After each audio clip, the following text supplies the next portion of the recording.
Britain's at risk of slipping into recession for the third time since the beginning of the global financial crisis 4 years ago.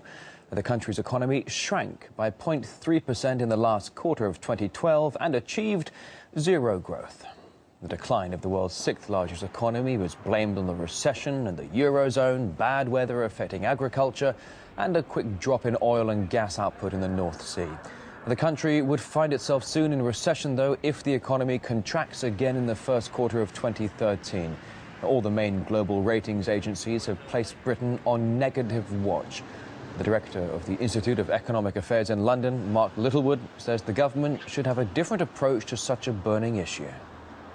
Of course, we need to bear in mind when you look back, actually, a couple of years later, often these numbers are revised up or down, so we shouldn't really trust them to the very last decimal point. What we've seen, it appears, over 2012 is not the British economy absolutely tanking, but basically flatlining. And that has pretty much been the picture for the last 2 years. It's not a crushing recession, but it's certainly not a bounce back. Certainly what the coalition government here in the UK are doing isn't working if the aim is to produce growth rates of 2 or 3%. And indeed, the government's independent forecaster suggested 2 years ago that we would be experiencing those sort of levels in growth in the UK economy about now. And I'm afraid that has turned out to be a pipe dream.